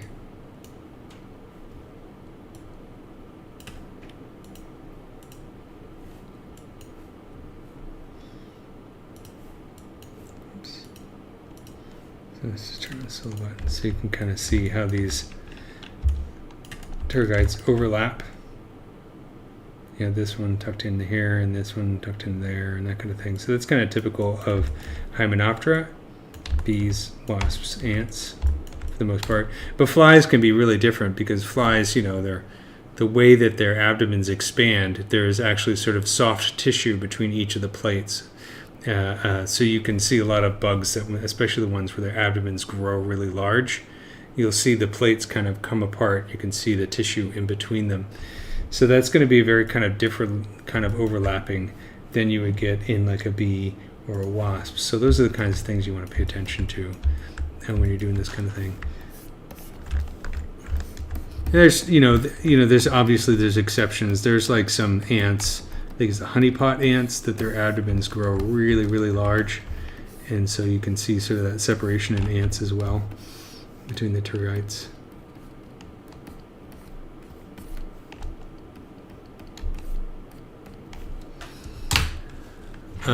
A lot of more primitive, it's thought that at one point the abdomen of spiders also were segmented in similar ways as insects, but over the course of their evolution, those plates have kind of fused together, so spiders tend to have an abdomen that is just like smooth one piece, or what it looks like one piece. But in some of the more primitive species of spiders that still exist today, you can kind of see hints of that segmentation still persists. And then if you look at other arachnids like scorpions, they definitely have overlapping tergites still on their abdomen, even though they're an arachnid.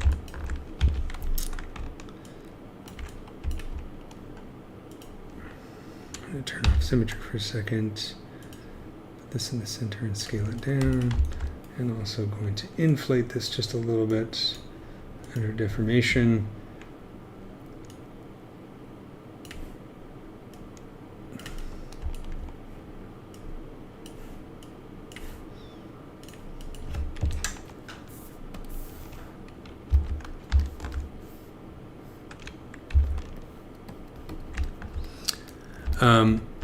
If you're new to ZBrush, you just want to start to learn it, the advice that I have to all beginners is one of the keys to mastering ZBrush is mastering polygroups. Polygroups allow you to do so much in terms of masking, in terms of topology. So that's a concept that is important to really understand early on in your ZBrush learning. So I would say, do some of the beginning tutorials on ZBrush Central on polygroups. Polygroups are your friend.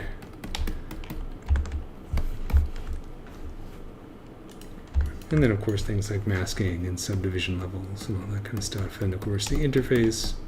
And everybody complains about the interface when they first use ZBrush. But once you get used to it, I like the interface. The interface is extremely customizable as well. So there's something you don't like about the interface, chances are you can change it. You can also change the colors. I have made one time, I got to dig it up. It's on a computer somewhere. I mentioned it before. I made a custom color scheme based on Hello Kitty that is so much pink and white and purple that it'll actually burn your retinas. So that was a lot of fun. Then I made another Rasta color scheme for April 20th.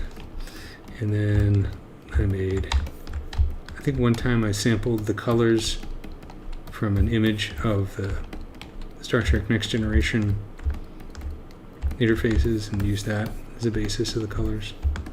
Fun stuff, if you got time to waste.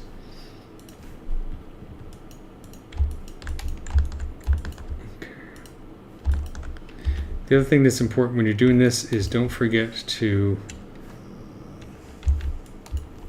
keep track of how many tergites are actually in the abdomen, because that's the kind of thing an entomologist will give you a hard time for if you get that wrong. So I always have to double check and make sure I haven't added ones that don't exist or that I have enough.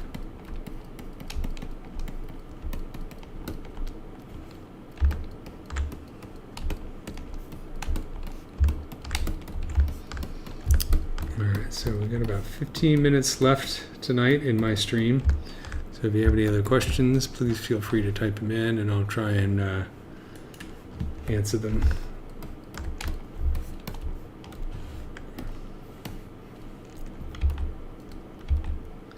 These tend to get squarish down here. I might actually have to add some geometry because it's getting a little bit spread out here.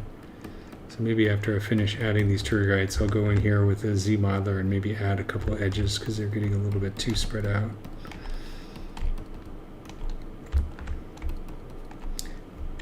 Z modeler, the Z modeler brush, of course, is the other fantastic addition to ZBrush that's made it less and less necessary for me to do modeling in Maya.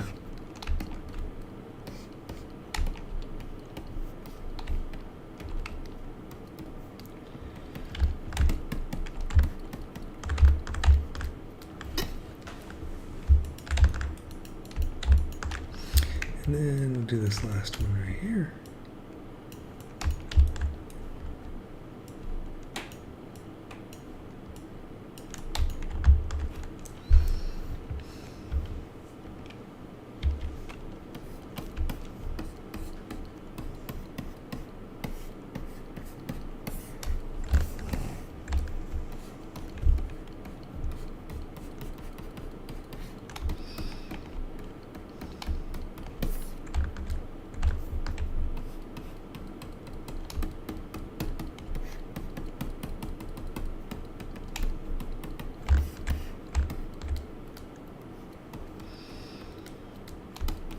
Puff this up a little bit with some deformation. The deformations here, deformations, is a really old set of tools. They've been in ZBrush since before there were subtools, but just because they're old doesn't mean they aren't incredibly useful. I use them all the time. Don't forget that they exist. Okay. So what I'm going to do here is, now I have all this in the one subtool, and I'm going to go in here to polygroups, do auto groups. So each one is its own polygroup. And then what I can do is I could switch to move topological, which allows me to continue. I don't necessarily have to mask these things because it's going to move only parts of the model that are connected. This move topological brush, it's basically the move brush with one additional feature that you can find in the brush palette. So if I go to the brush palette, and let's see, it's under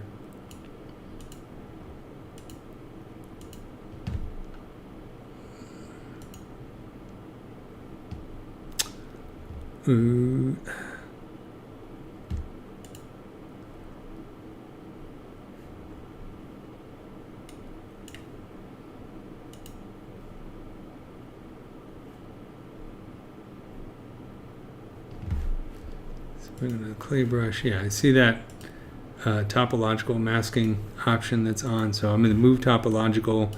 Under auto masking, there's a topological mask.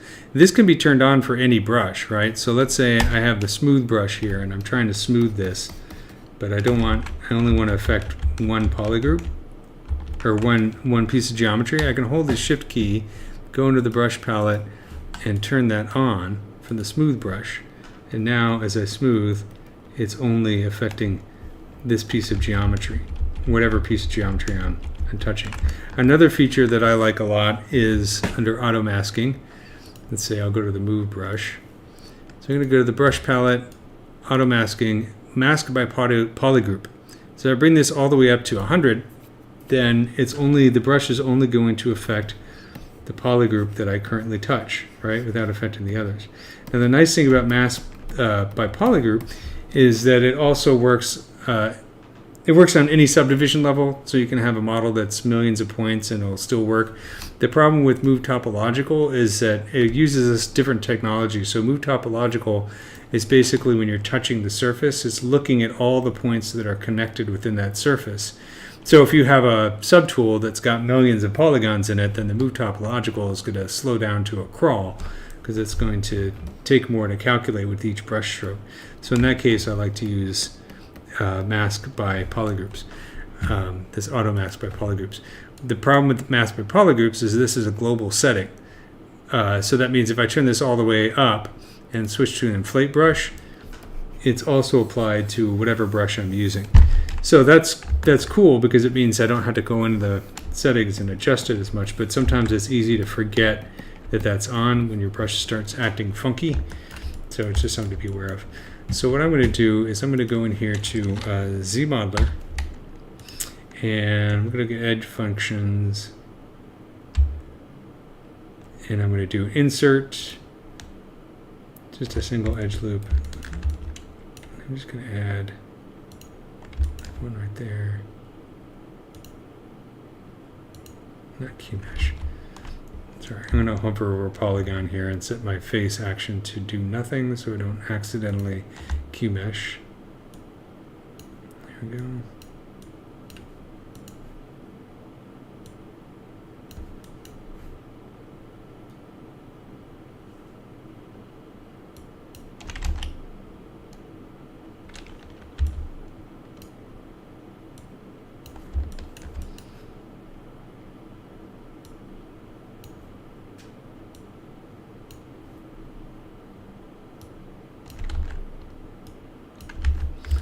Trying to add a little bit of topology here where things get spread out too much.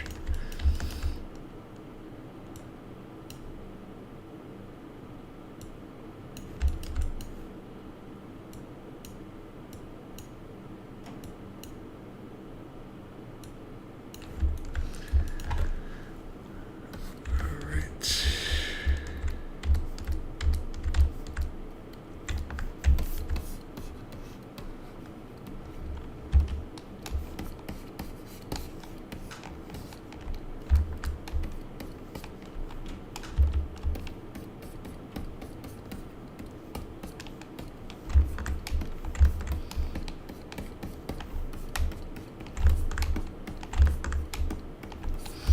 And now what I'm going to do,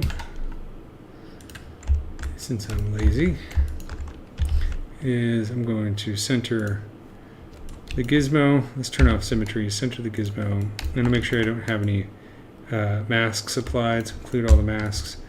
And I'm going to hold control, so now I can duplicate all of those tergites at the same time, and then rotate them around like this. I don't know if that's really a huge time saver. And flatten it like this. Oops. Let's make sure that I rotate it around. Holding the shift key so it snaps. And I'm going to do polygroups, auto groups. Control shift click on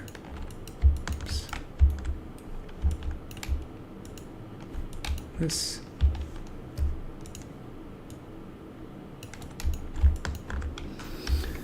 It just saves me the trouble of having to duplicate these things over again. So you can see why I have that sort of initial rough sculpt as a guide here. So now I can move all this stuff in place.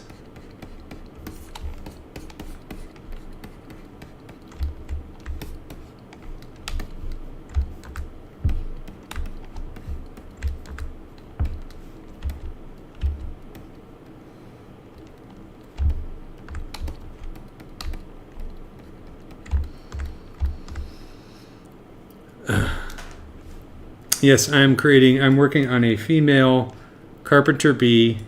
This is a Xylocopa. Wait, what is it again? Species name eludes me. Xylocopa varipuncta, female carpenter bee. And this is based on this reference right here. That's what the bug looks like. Of course, you're coming in at the last 5 minutes of my stream, so I'm going to be signing off here in just a couple minutes, but that's where I'm going with this, and I'll continue working on this in the next stream. So I'll be streaming again in a couple weeks, and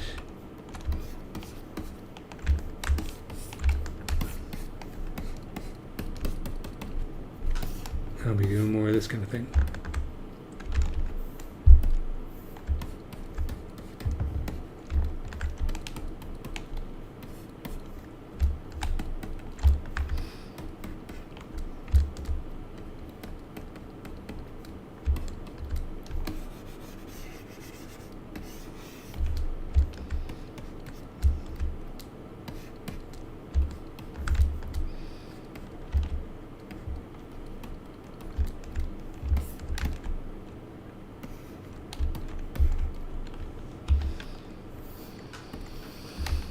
The male of this species is bright yellow and fuzzy. Looks totally different from the female. So what's cool about that is that eventually, if I do a male version, which I probably will, it'd be like doing a completely different bug. I don't think the carpenter bees are social in the same way that, I had to look it up. I don't know if they're as social as honeybees. Social insects has a very specific meaning in biology. Basically means that each individual, it's a superorganism. Each individual in a colony is like the individual cells in your body. It's where they get the idea for like the Borg in Star Trek. Although I think they messed up the Borg. But it's an interesting idea. I think they were trying to do a superorganism or a eusocial organism in Star Trek, and then they decided to have Hugh, or if you remember Hugh, the Borg was defeated because Hugh became friends with Geordi. So the Borg was defeated essentially by hugs. Don't you wish they'd thought of that before? What I think would be a great Star Trek alien is a Bjork. So it'd be very much like the Borg, but a very high voice and a strong accent and crazy swan outfits, and they would basically defeat the Enterprise by singing crazy Icelandic music. I think it'd be a very terrifying villain. And with that stupid pun, when you say lion bear, do you mean like an antlion? That's a type of insect I have yet to model, but they are really cool. They're very scary looking. They're the ones that hide in the sand. They're one of an ambush predator that hides in the sand. They create these little sand pits, like the sarlacc. You see how much science fiction steals from the world of insects? But they're really cool looking, and someday I hope to get around to modeling one.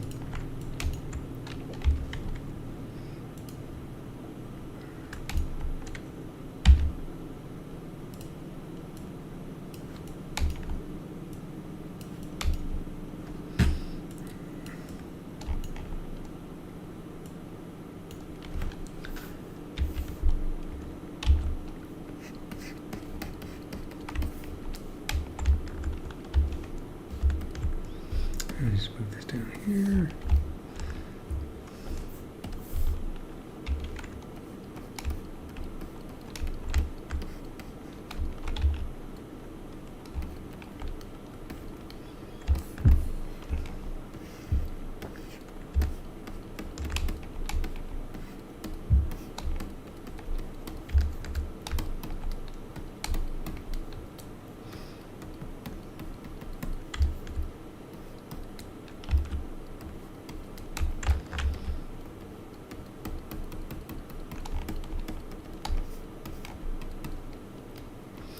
Alrighty.